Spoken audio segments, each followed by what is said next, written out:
Welcome to Sweet Life Beat Life. We hope this video helps. In this video, I will explain how to use Figma components and variants. Components are powerful tools for maintaining design consistency and efficiency. They allow you to create reusable UI elements, like buttons or navigation bars, and then use instances of these elements throughout your design. When you modify the main component, all its instances update automatically, saving you countless hours. You can also apply local overrides to instances for unique content. To create a component, simply select the frame or group you wish to reuse and click the Create Component icon in the toolbar. This action transforms your selection into a main component, identifiable by its purple diamond icon. You can then find and drag instances of this component from the Assets panel onto your design canvas.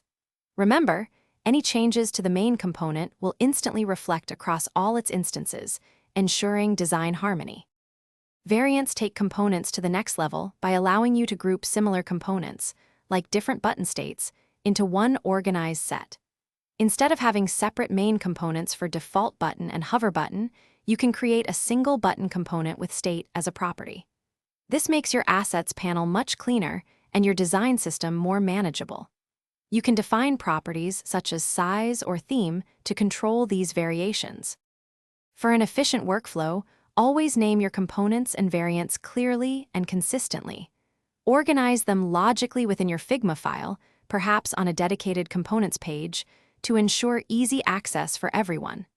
Employ auto layout within your components to make them responsive and adaptable to different content lengths or screen sizes.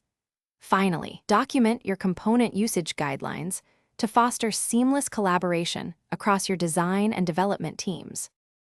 Thanks for watching. Consider subscribing if we helped you.